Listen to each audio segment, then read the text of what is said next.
Je dois dire que j'ai le tract. Ah! Quelle était jolie la chèvre de Monsieur Seguin!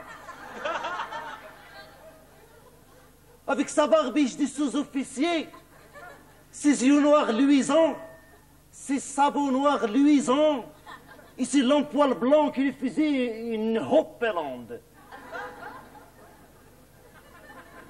Cette chèvre, bon, elle était relaxe, elle était cool, elle n'emmerdait personne.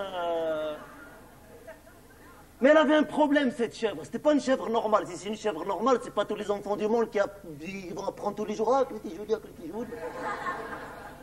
Cette chèvre, elle avait un problème. Et c'était quoi son problème, mesdames, messieurs, dames?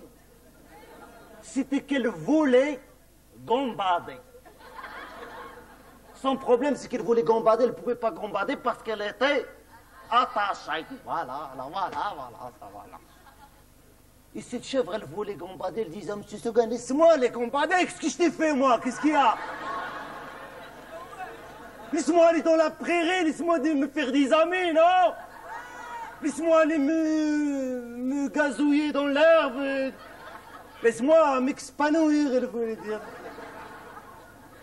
Et Monsieur Seguin, quant à lui, il était intraitable. Toujours, il disait non, rien du tout. Il dit, moi que tu bouges pas.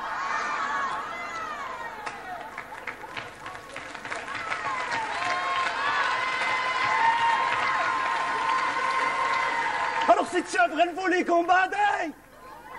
Monsieur Seguin, il voulait pas. Ça m'énerve, voilà. Ça. Alors chaque jour, il disait, Monsieur Seguin, Arthur, imagine. Quoi? Je viens un jour avec une corde et un piquet. Attends, fais une chèvre d'abord, fais une chèvre. Non, ben non. Fais une chèvre, mais...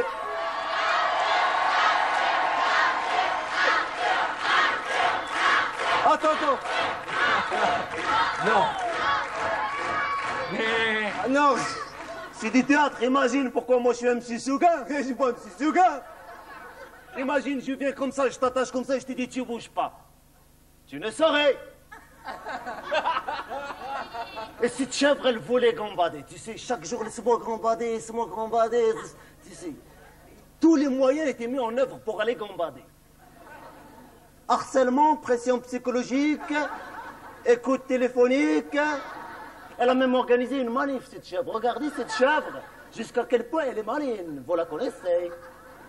Elle a pris un grand carton comme ça, elle a écrit « Je veux aller gambader. Je ne veux plus rester attachée. » Elle commençait la manif toute seule dans la prairie. « Je veux aller gambader. Gambade, allez. Gambade, allez. Gambade, allez. Gambade, allez. Allez, gambade, allez, gambade.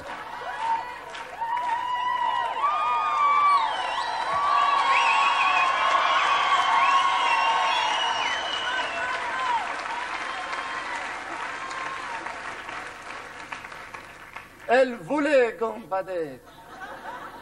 Mais Monsieur Seguin, quant à lui, ne voulait pas. Ça m'énerve, ça, je te jure, ça.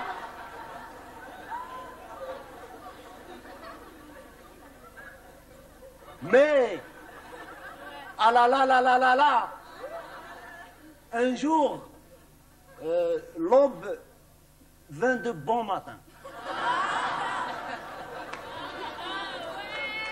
Et la chèvre prit cyclique et toutes ses affaires, je sais pas. Elle a la combatte, elle combatte. Tu sais comment elle combatte? Jamais ici. Je la regardais en train de combattre et je disais dans ma tête, Monsieur Seguin, elle dit, voilà.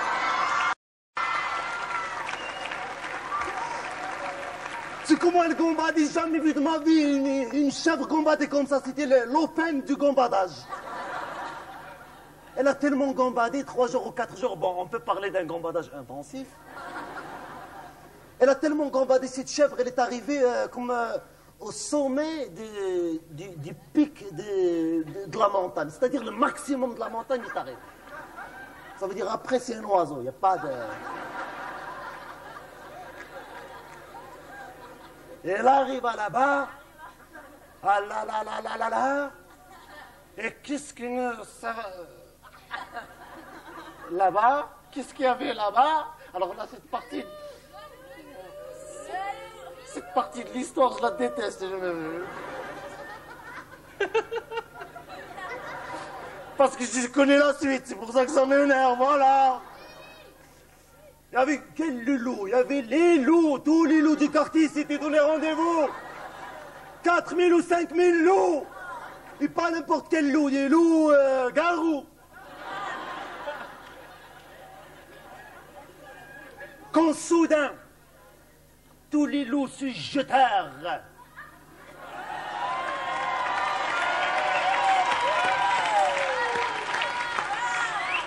sur cette chèvre unique qu'il dévora. Ils l'ont mangé ou ils l'ont pas mangé? Ils la mangèrent de tout. Il resta rien qu'un os. Ils ont écrit dessus la chèvre. Monsieur Seguin, maintenant, quant à lui,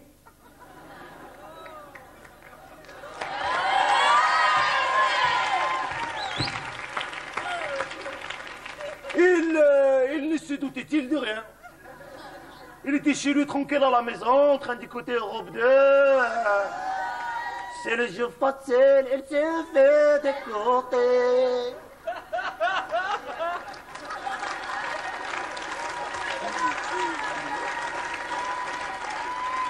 Mais M. Seguin s'est dit alors, ah là là là là.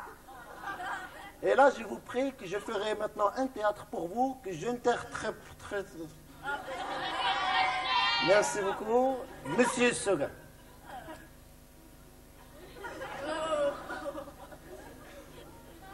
Ah là là là là là là. Mais que fait donc cette chèvre alors?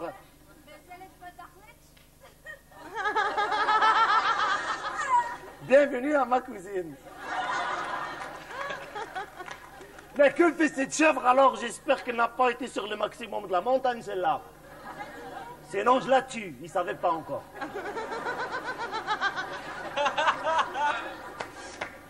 Il s'est dit, je vais quand même aller parce qu'il avait écouté les mugissements de sa chèvre. Quoi? Comment tu dis le haut de la chèvre? Comment on dit? C'est quoi l'indicatif de la chèvre? Bon, je ne sais pas l'écouter. Il se dit, allons-y alors. Ah là là, ah là là. Bon, alors il n'y a pas de porte, mais je fais comme un théâtre. Je pourrais avoir du bruit de Europe 2 de la porte? Ouais. Non.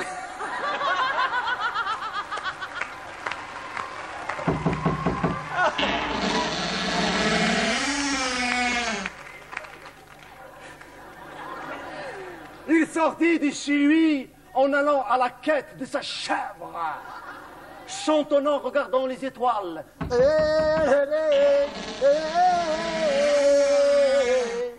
Il gambadait à sa manière. Quand il arriva sur les lieux du litige, il s'exclama, les bras ballants.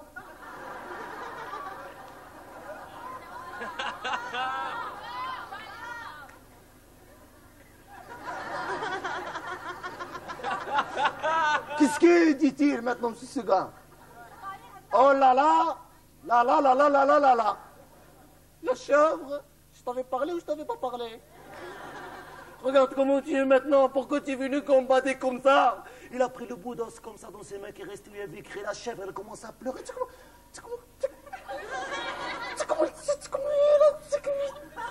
Il pleurait, je te jure, j'ai jamais vu de ma vie entière un monsieur Seguin. Même c'est un monsieur Seguin. Imagine, tu vas demain au travail, tu vois un monsieur Seguin